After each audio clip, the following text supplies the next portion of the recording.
People want book spaces to be special and magical, and when they are, they're going to come to them again and again. The overall principle that we also agreed on is that bookstores are their own cause. We were trying to find a cause that at first we could link all the bookstores around, like book banning or distraction or something. And then the bookstores in our interview said, we are the cause. The bookstore is the cause. And I think people look at them as the great ones, like, City Lights and a bunch of others, they look at them as very special places that they can go. We called this Beyond Bookstores, to go beyond the fundamental education that we think about. I love that you were interested in storytelling and display and this emphasis on customer curiosity. I've always thought that they shouldn't be organized by categories. They should be organized in a way that encourage browsing, because browsing is what leads to multiple book sales and also portrays and establishes the bookstore as a great place to go and be entertained.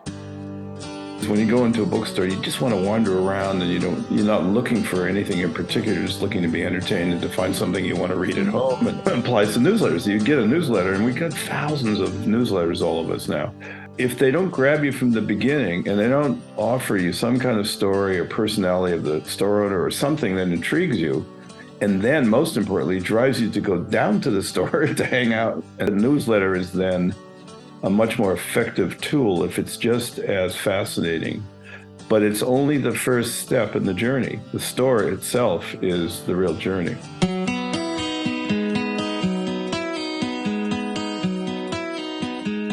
The overriding theme for us, it took us a while to figure this out, we interviewed 30 bookstore owners, is to have some tools which simplify your task and to use what you're already doing. You're already putting books out. Let's put them out in a much more interesting way. You're already sending out a newsletter. Almost every bookstore has a newsletter.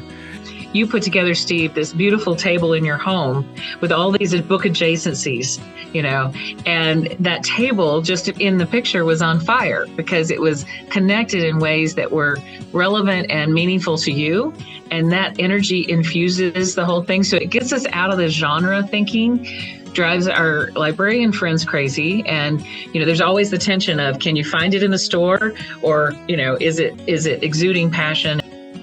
How do you take a lot of very technical stuff that that marketing people use when they have a big budget and apply it to a store that has no budget? And so that's one of the reasons that we're developing some of the tools for people that are very simple. It's almost like a magic trick. Tell me about your books and I'll tell you about your customer, pursuing this idea of persona.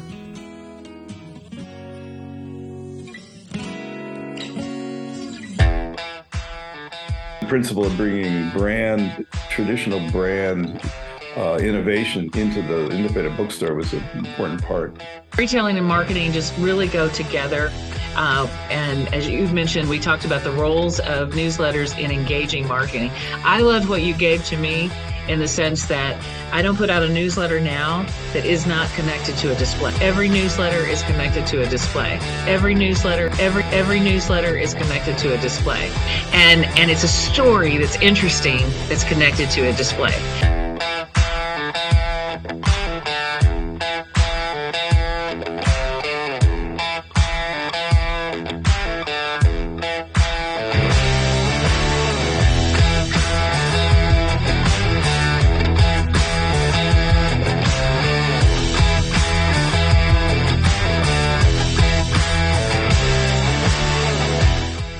They come into the store and they find exactly what they were looking at, and it's like finding a famous person. You're finding this book that you just read about and you just got a story about.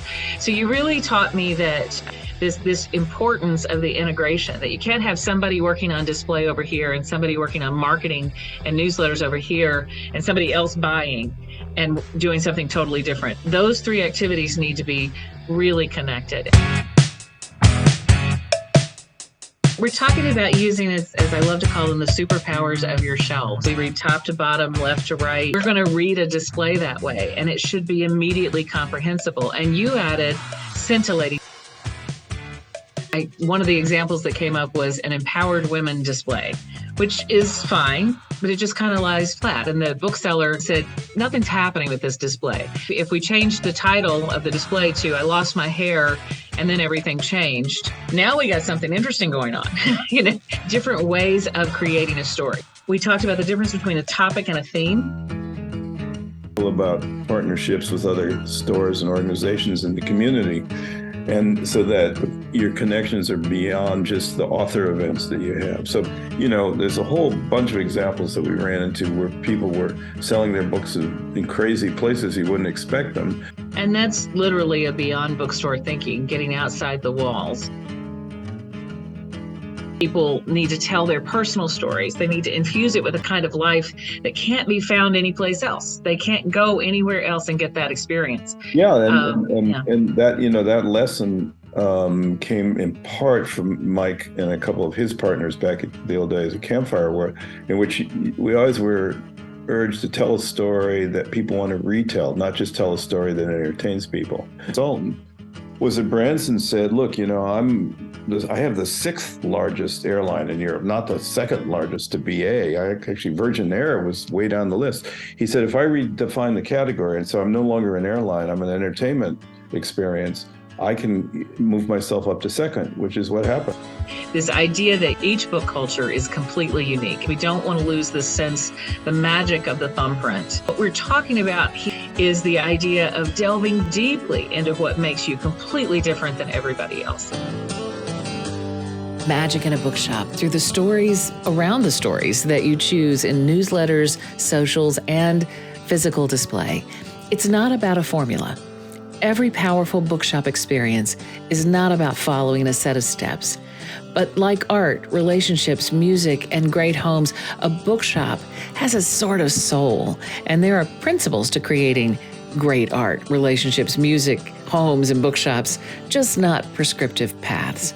We'll explore those principles that free you to really reveal the unique soul of your bookstore.